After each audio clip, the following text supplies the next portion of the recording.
네, 우리 시간으로 오늘 오후 러시아와 우크라이나의 2차 휴전 협상이 시작될 예정입니다. 러시아군의 공세가 폭력적으로 변해가는 가운데 우크라이나 민간인 희생자는 2천 명이 넘었습니다. 국제부 호준석 기자와 이야기 나눠보겠습니다. 어서 오십시오.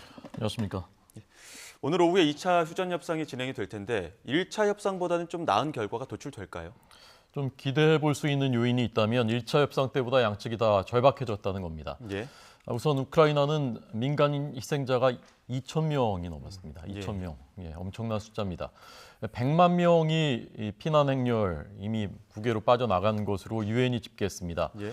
인구가 4,400만 명이거든요. 이 100만 명 이제 징집령이 내려져 있는 그 성인 남성들 빼고 여성하고 주로 어린이들인데 국경 쪽에는 24시간 국경을 빠져나가는데 차가 24시간 지금 늘어서 있다고 합니다. 예. 그래서 아비규환인 거죠. 출국하고 또 폴란드 입국하고 하는데 예. 더더군다나 이제 자기 가족들 뭐 아버지나 뭐 아들이나 남편은 두고서 가는 생이별하는 것이지 않습니까? 내일을 모르는 상황으로 가는 것이고 이런 상황 러시아는 어떻게 보면 더 절박할 수도 있습니다. 지금 거의 모든 전장에서 고전 중이고 또 거의 전 세계와 맞서는 듯한 그런 그 양상이고 그래서 이제 이런 걸 생각하면 희망을 가져볼 수 있는 요인인데 과연 러시아 지도부가 이성적인 판단을 할 수 있는 상태인가, 이성적인 판단을 할 것인가가 관건인 것 같고요. 우리하고 7시간 차이니까 지금 7시, 아침 7시가 좀 넘었거든요. 그러니까 빠르면 아마 2시간 뒤 정도면 협상이 시작될 것 같은데 이 벨라루스에는 벨로루슈 숲이라는 곳입니다. 여기가 1991년에 옛 소련이 해체되는 협정이 맺어진 곳이라고 합니다. 옛 소련 지도부에 별장이 있는 그 벨라베슈 숲입니다. 벨라베슈 숲. 여기서 2차 협상이 시작됩니다. 주목할 만한 뭐 변수랄까요? 세 가지를 꼽았는데요. 앞선 시간에 이제 설명드렸기 때문에 간략하게 말씀드리겠습니다.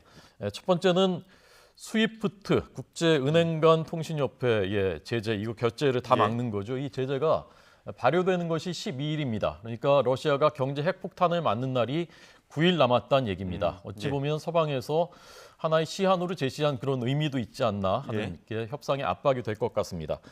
둘째는 러시아가 나토와 군사 충돌하지 않는다는 보장이 없다라는 위협을 했습니다. 외무차관인데 그루슈코 외무차관이 한 얘기입니다.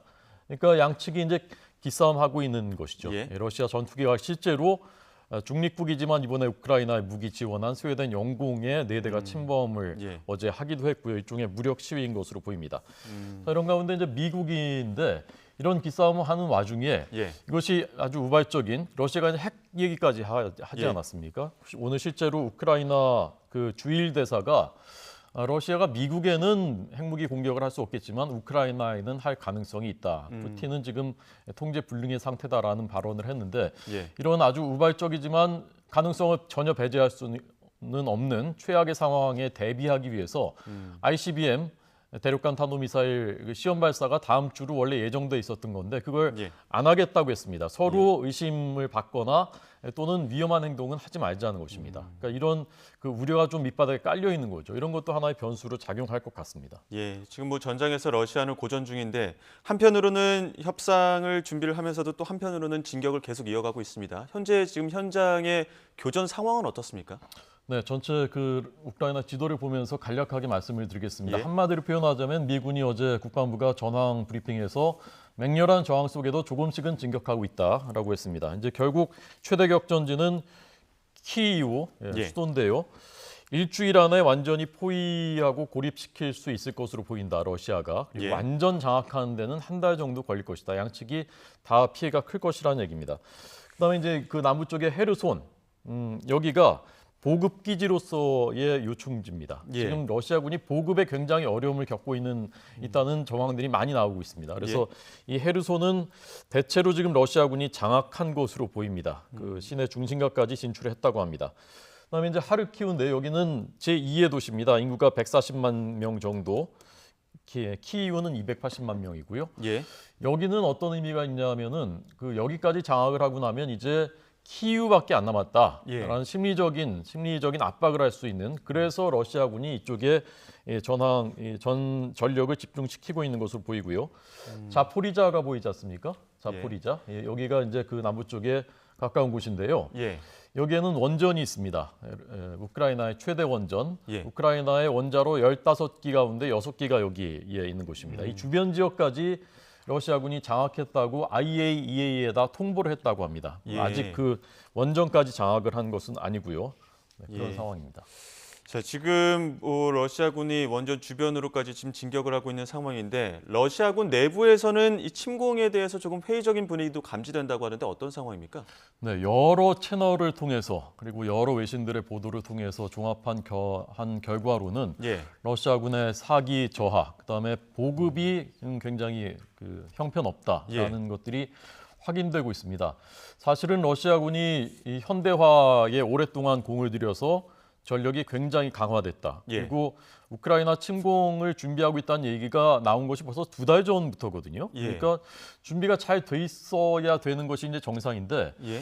실제로 보면 그렇지 않은 의아한 결과인데요. 지금 이 화면에 있는 지금 분주하게 움직이는 군인들이 러시아 군인 거죠? 그렇습니다. 이게 지금 우크라이나의 마트를 예. 이제 약탈하고 있는 겁니다. 그래서 이 마트 주인이라든가 주민들이 타임즈하고 한 인터뷰 내용이 보도됐는데요. 예. 며칠 동안 못 먹은 것 같더라. 예. 러시아군이. 그러니까 지금 뭐 그 군용 물자만 보급이 안 되는 것이 아니라 식량 보급도 잘 안 되고 있다는 얘기입니다. 그러니까 사기는 더 떨어지고.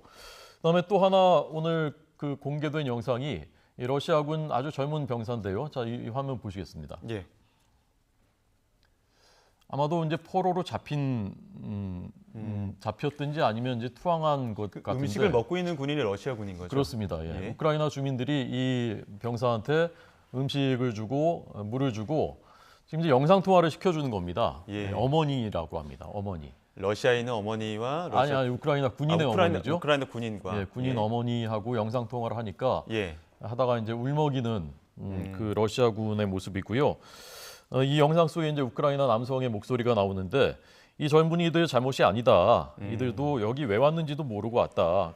그러면서 이제 러시아군들한테 항복해라라고 하는 이 영상이 지금 SNS를 통해서 많이 전파가 되고 있습니다. 이게 이제 단적으로 러시아군의 지금 상황을 보여주는 것이고 영국 텔레그래프지 보도로는 러시아 병사 중에는 민간인 공격하라고 하니까 항명을 하는 못한다라고 하는 그 음성 파일이 공개돼서 그걸 분석한 결과가 또 보도가 되기도 했습니다. 그러니까 어쨌건 일선 분위기는 이런데 러시아군 지도부는 더욱더 폭력적으로 공격을 지시하고 있고 그래서 이제 주택가를 일부러 폭격하라고 지시하고 있다. 주민들한테 심리적인 압박을 주기 위해서 이게 나치 독일이 했던 전술과 같다라고 하는 게 이제 아까 우크라이나 일본 대사가 오늘 NHK 인터뷰에서 또 한 말이기도 합니다.